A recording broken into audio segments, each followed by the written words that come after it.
Hello, Sophie. It's Wednesday, 13th of March, and coming up on Look North tonight. Attacks by out-of-control dogs have increased in our region. One victim tells us she feared for her life. I thought I was going to lose my leg and I was screaming my leg. So my friend had to sit on the dog to nearly stop it breathing while I was booting it with my other leg. We'll hear that story and take a look at the statistics. Also tonight, why bus passengers in West Yorkshire are the least satisfied in the country with the service they get. The price of spending a penny in York, businesses say it's costing them thousands. And it's the closest of shaves for the young footballers, taking it all off for a teammate.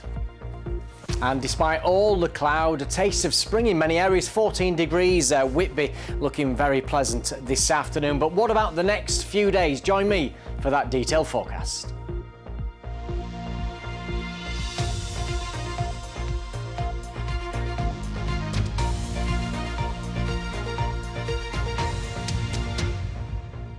Good evening, thank you for choosing Look North.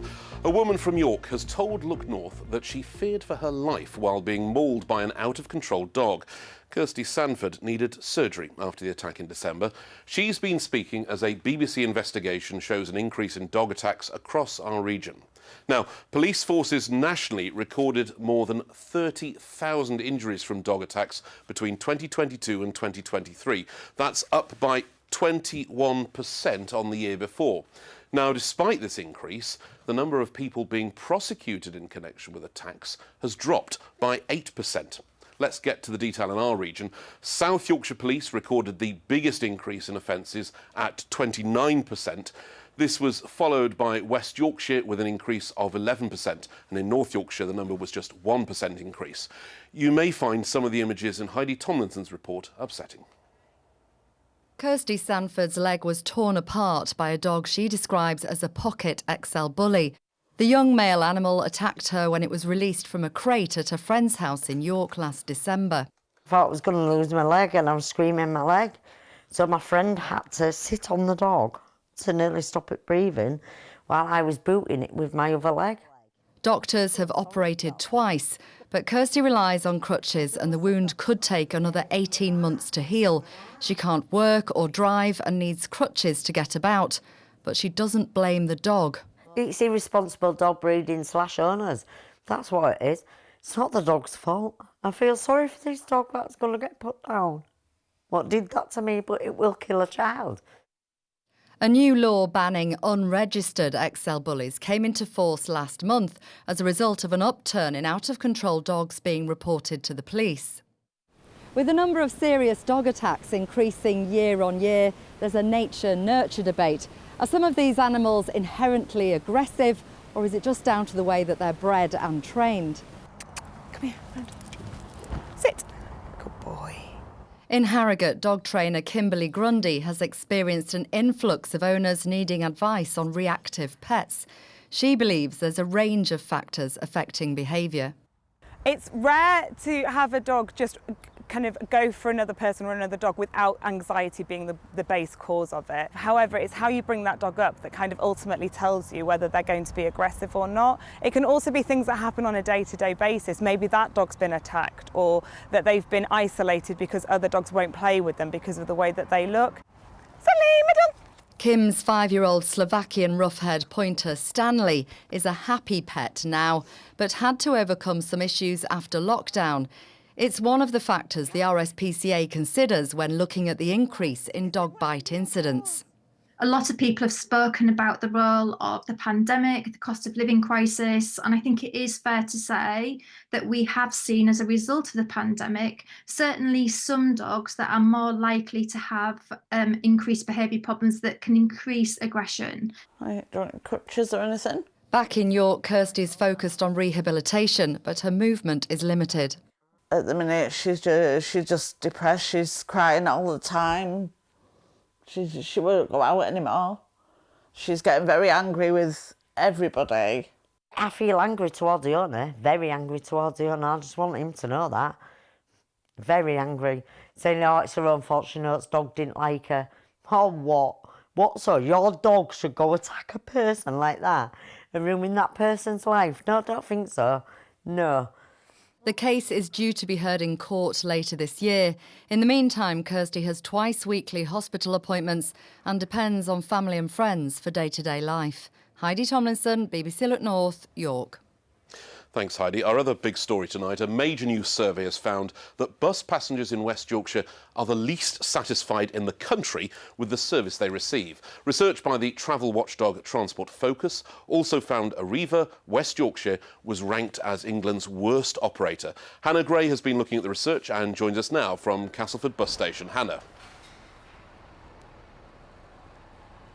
Yeah, considering it's rush hour, Tom, it's pretty quiet here at Castleford Bus Station, which is interesting because nearly half the passengers that were questioned in this survey said that for them they had no alternative to a bus to get around. So a reliable and regular service was absolutely vital for them. The passenger watchdog Transport Focus has analysed 35,000 bus journeys right across England.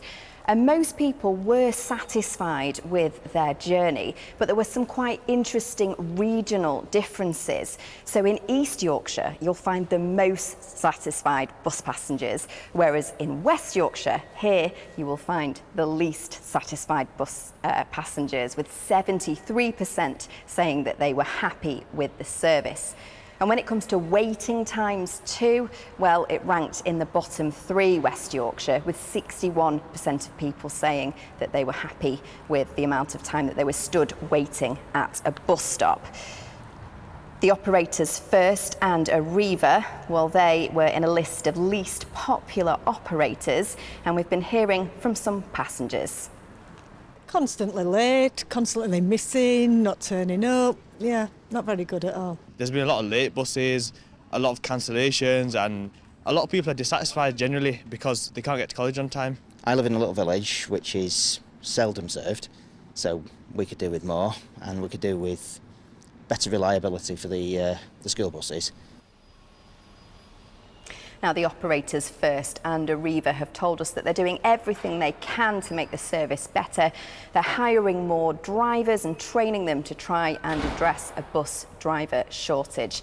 And of course, the government have tried to make all fares £2 and put a cap on to try and address the cost of living crisis and to encourage more people onto buses.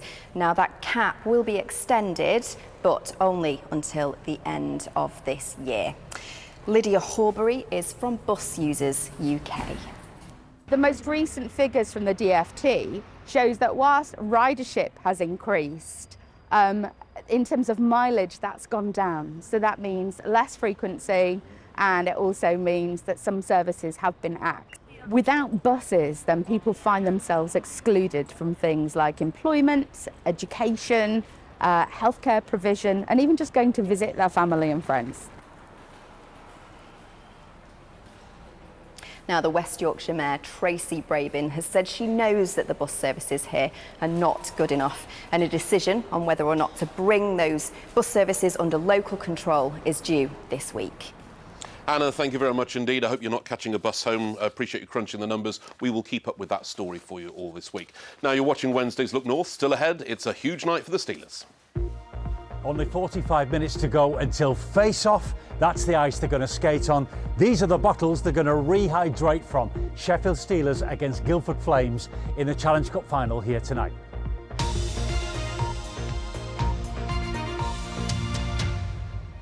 Paul will be here in a bit. But first, the Prime Minister has resisted calls to return money to a Conservative donor and Leeds businessman. The Guardian newspaper claims that Frank Hester, who's based in Horsforth, said Diane Abbott made him want to hate all black women and that she should be shot. Mr Hester has apologised but denies racism. One Yorkshire Tory MP said today his party would take another £10 million from Mr Hester. Well, it's a busy night tonight because our political editor James is here. James, this doesn't show any sign of going away, does it? Yeah, it was always one of those stories that we knew we'd be talking about for a few days, and today we had Prime Minister's Questions, so that's why we're talking about it again today. Let's go through some of the basics. TPP, the Phoenix Partnership, based in Horsforth. Frank Hester, Leeds businessman. He's now the biggest donor for the Conservative Conservative Party. He donated £10 million to the Conservative Party last year. £15,000 in November for Rishi Sunak to take a private helicopter on a political visit. He has, as you say, denied those comments were racist. It's important to say that the BBC hasn't verified those comments. We have tried to contact Mr Hester to see if they are accurate. We've not had a response yet. But because, of course, the Prime Minister hadn't been asked directly about it until today, it was going to be top of the focus at Prime Minister's Questions. And here's a bit of what happened. Is the Prime Minister proud to be bankrolled by someone using racist and misogynist language when he says the member for Hackney North and Stoke Newington makes you want to hate all black women? Mr Speaker, the alleged comments were wrong, they were racist, and he has now, as I said, the comments were wrong, they were racist. He has rightly apologised for them, and that remorse should be accepted, Mr Speaker. There is no place for racism in Britain, and the government that I lead is living proof of that. So questions in the House, and it's been discussed close to home as well. Yeah, we actually tried to speak to Stuart Andrew today, who's the Pudsey MP, the MP for Horsforth, where that company is based. He didn't want to speak to us today. But yeah, two of our MPs have been talking about it, and they've got, let's say, differing views on whether the Conservative Party should give that money back. When you are accepting as a party that what he said was racist, if he said it, then I think you do the honourable thing, not least because we're running into a general election, which is going to be very, very controversial, contentious, and there is a lot of racial tension in this country right now, and not throwing that money back, not being honourable is only going to fuel that, and that makes me scared. What I saw from Number 10 was a clear statement that they felt it was racist. You know, we're not a racist party.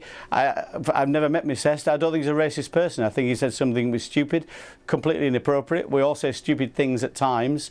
I don't think people generally say something as stupid as that. But he's apologised. I think we should try and move on from that.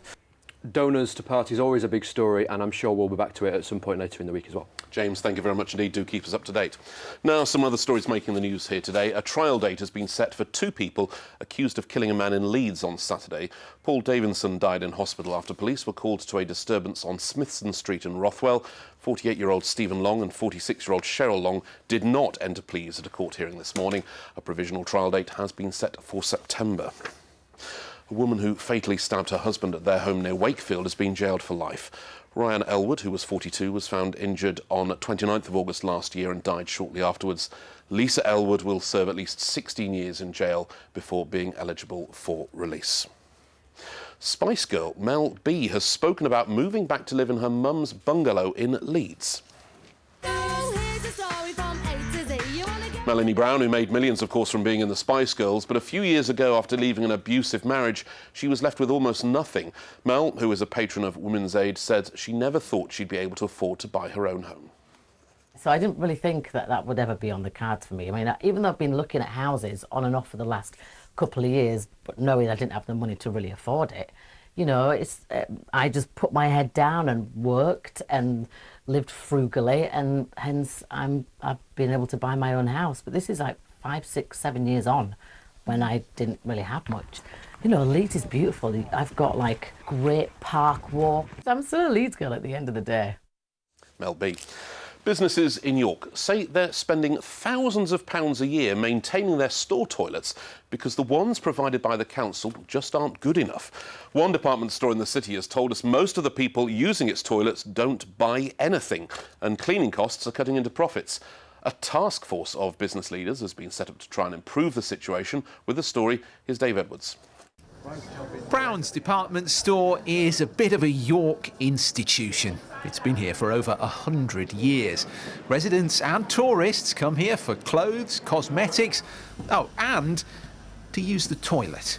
We don't want to be unwelcoming to people that want to come in and use our facilities, but at the same time, the usage that our toilets get is too much, and it causes us a lot of problems. We have to spend inevitably more money on cleaning products, toilet roll. Myself and my colleagues have to go in regularly and unblock toilets and unblock urinals and clear up some quite unpleasant things in there as well, which isn't fair on my colleagues. And at peak times, the queue for the toilets can be really long. Round the corner at York's main library, it's a similar story. How many visits did we have last year? Nearly 250,000 visits. People coming in and using the toilets. Coming into York when I've come as a visitor, it's difficult to find, so you know a library has got them. So that's where you come. I think there needs to be better signposting to those we've got and better quality for those that are there. The City of York Council runs public toilets at 11 different places across the city. This is one of them, but the days of spending a penny are long gone.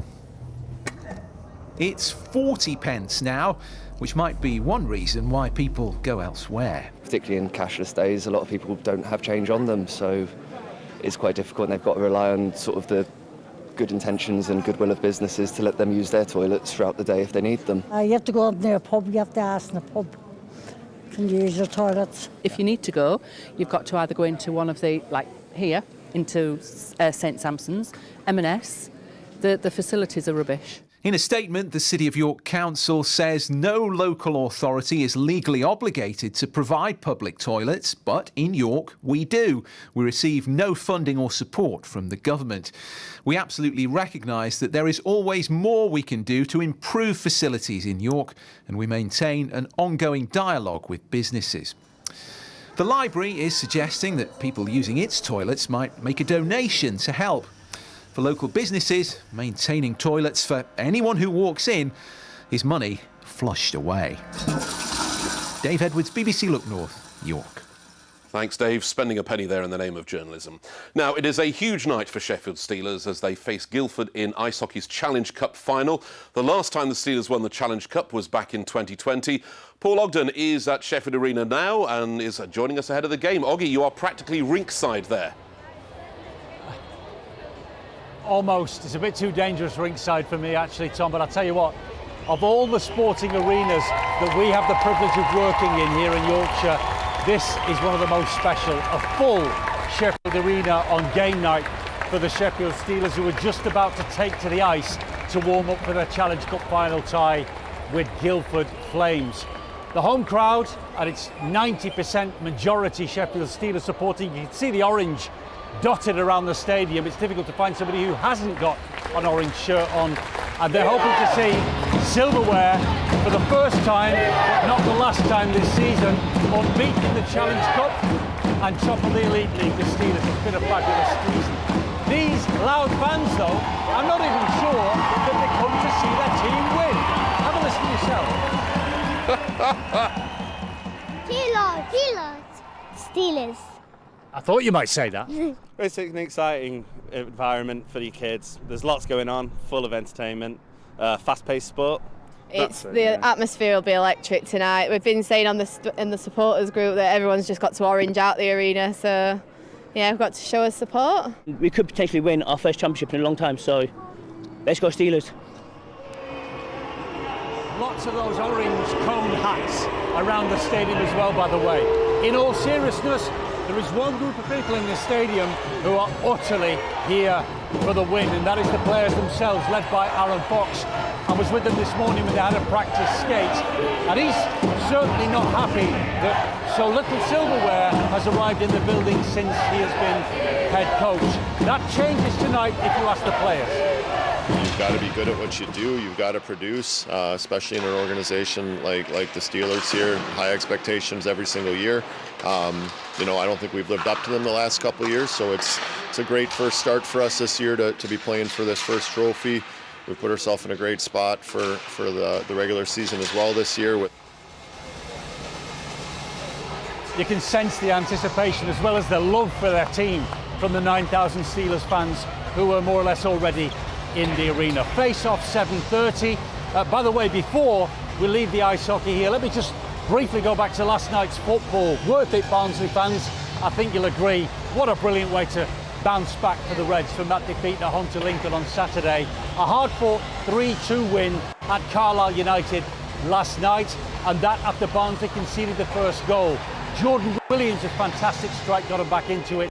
And then there were two more on the night for the Reds from John McAtee and Jonathan Russell. That 3-2 win secures Barnsley 4th place in the League One table as things stand. More to come, of course, but a very refreshing turnaround win for Barnsley last night. Tonight, if you can't get a ticket for here at the Sheffield Arena for the Challenge Cup final between Sheffield Steelers and Guildford Flames, a brilliant night in store on BBC Radio Sheffield. Full match commentary featuring legend Ron Shudra, our own Seth Bennett and our own Peter Spencer. Coverage starts at 7 o'clock. Thanks, Paul. Next time, please ask them to keep it down a bit. Thank you. We're going to finish the programme with two amazing charity challenges. Our first one involves 1.2 million steps, 55 cities and 300 hours of travelling. Alice Fortune from Ilkley has managed to run a half marathon in every city in England. It was to raise money for Young Minds charity, which helps young people struggling with their mental health. So I started the challenge in 2021. Since then, in the last 2.5 years, I've run a half marathon in every city in England. So there's 55 cities. There was 51 when I started. Right. Since then, they've added a few extra. So the finish line got further away. It did, yeah. At one point, they were making them faster than I could run them. But I've been running, on average, a half marathon every 2 to 3 weeks. Sometimes even doing 2 together in one weekend, getting the train there, running and going home. So just completing them, usually myself. I was also lucky to have a lot of friends and family come join for different points along the way. So this has come sort of on the back of lockdown. Is this a lockdown hobby that essentially got well out of hand? Yes, you could say you could say that. It's something that I got into during lockdown. Ran my first ever marathon during lockdown and kind of fell in love with running. I was never sporty in school. I actually really hated sport. Thought I wasn't good at it. And then in my late teens started to get into running. I benefited so much from running, found it really positive for my mental health. I wanted to do something to help other people's mental health. Raising money for a mental health charity, aren't you? Yeah. Forgive me for interrupting. Tell me a bit about that. So the charity's Young Minds. They work to try and improve support for young people struggling with their mental health in the UK. They do this through giving online advice to thousands of young people every year. They have a telephone line where they answer calls from parents who have children in crisis. They campaign to try and improve support and funding into this, which I believe is a really important cause. You know, young people's mental health referrals are all-time high, and suicide is the biggest cause of people aged 5 to 39. So I believe it's such an important cause that needs more support and funding. And you've travelled all over the country raising awareness of that cause. I'm going to make a bit of mischief now. Was there a favourite city you ran in? Please say Sheffield. I don't have one standout favourite. There's so many that I've enjoyed. So usually diplomatic. Usually where the weather's been good. Oh. There's been some that have been particularly miserable because the weather's been bad. It's snowed or rained. Or anywhere I've had friends join. I think York was actually a standout. Okay. I would be biased and say Leeds because it's my home city, but York was actually just beautiful. It was a gorgeous day. It's a beautiful city in itself. So yeah, I loved that one. All right, well, we'll let you off because of that. Congratulations. Are you carrying on? I'll definitely continue running. Yeah, no more fundraising planned for now. I think after 2.5 years of asking people to donate, they're all probably sick of me. Thank you very much, Alice. You've deserved a rest. Thank you.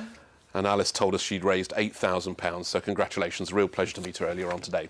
Now, a group of teenage boys from South Yorkshire have decided to shave their heads to support their football teammate who has cancer. 15-year-old Owen from Rotherham has a rare form of aggressive bone cancer called Ewing sarcoma. The boys from Pogmore Football Club have raised thousands of pounds for their sponsored head shave.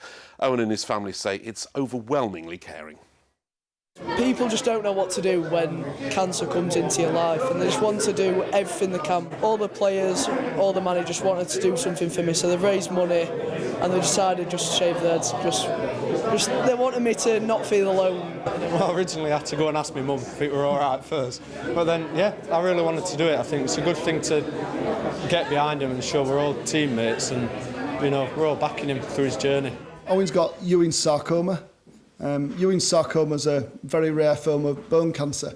Unfortunately, Owen's bone cancer is actually metastasised, which means it's moved around his body as well, which means that the prognosis for Owen's not great, to be honest with you.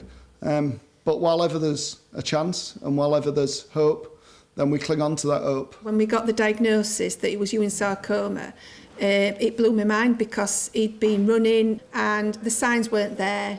What we want to do is give a positive message about listening to children when they've got pain, if they've got unexpected pain in areas. Just go and get things checked out if you're not sure. Although we're going through a tough time with Owen, let's get that awareness out there. We originally planned to raise 250 quid and we are now on 2,500, is it? Yeah. So it's gone way over what we ever could imagine. I was a bit shocked at first. He didn't cut the front bit off until last. I looked like a bit of a muppet, but no, I like it. And what these lads have done tonight, I mean, they might laugh it off and you might say, well, they've just shaved their heads. The outpouring of love, care and commitment to your teammate is just immense. So I love them all to bits because I don't know what I would do without them.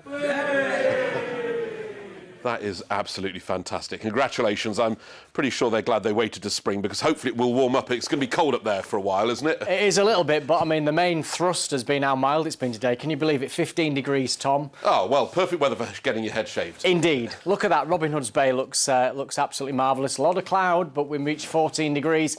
And this one says spring, really, doesn't it, to most of us? That's a stunning picture there taken in Silsden with the daffodils. Keep the pictures coming in.